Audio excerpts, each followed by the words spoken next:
Having OCD freaking sucks. And I found out that I have OCD like a few years ago. And then looking back at my life, it's like, oh my god, this makes so much sense. How did I not realize this sooner? And I didn't realize it because there are so many misconceptions about OCD online and like on TV and in general. A lot of people still think OCD is about, oh, I like things organized. I like things symmetrical. That's not what it is. Well, it is technically, sure, to an extent, but there is, let's say, pure OCD, which is literally just in your brain. No physical, nothing to do with any physical, like, movement or washing hands or, it's basically similar to contamination OCD, but the contamination's going on inside your head, basically. And I really dislike that so many people still don't know all that, but granted, neither did I, doing more research about it and so on, and, And then looking back in my life and, currently, how I do things, I've noticed it actually attaches itself to a lot of aspects of my gaming life, namely the achievement hunting. And this weird perfectionism when it comes to beating games, when it comes to completing lists of achievements, when it comes to anything to do with games, I have to do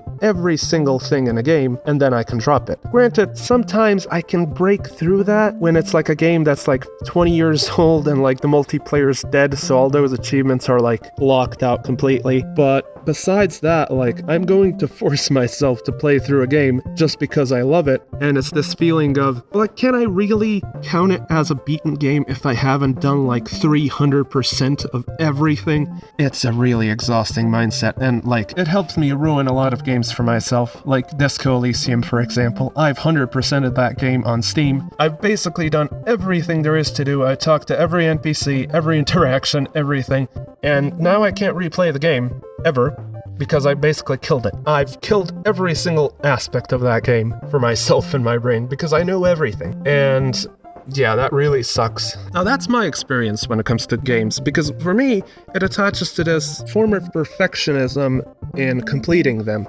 It's basically if I haven't completed this game, it's basically I haven't played it at all. You can, throw it away at that point. Because OCD can come in all sorts of forms. For some people, it can be in terms of movements in the game. Let's say, how people, their brain attaches to the number 7. So now when they're locking the door, they have to lock it and unlock it 7 times before they let it go, so they're completely sure they've done it. Or I don't know, tying your shoes or anything, washing your hands, etc., etc. And that sort of behavior can apply to your gaming. Let's say if you're doing a certain movement in game, or let's say, I don't know, some sort of ritual where you look up, down, left, right in quick succession 3 times. I've actually followed a streamer online who has OCD who does that when playing games. Just sort of flicks the camera left, right, up, down. Because it's like a tick.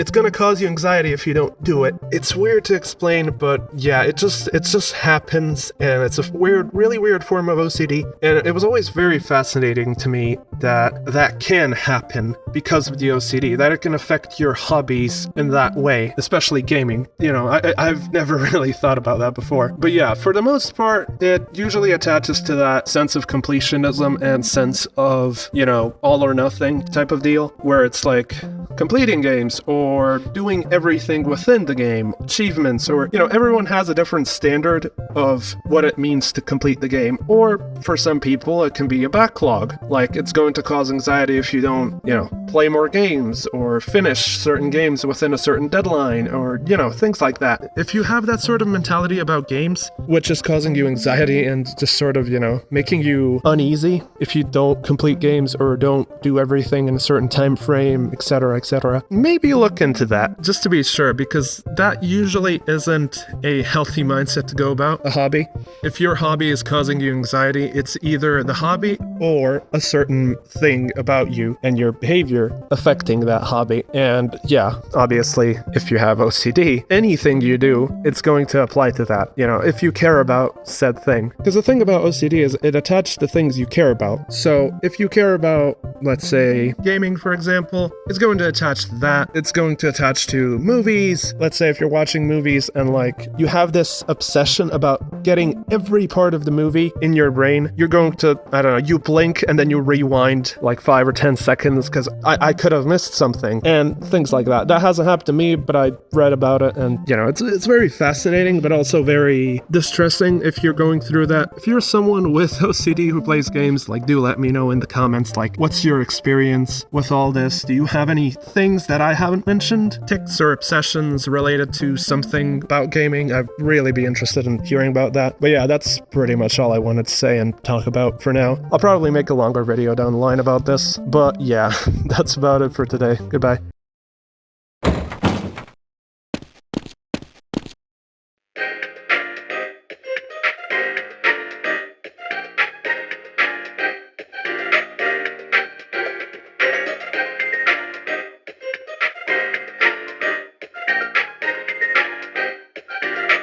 I hope those containment parameters are still nominal.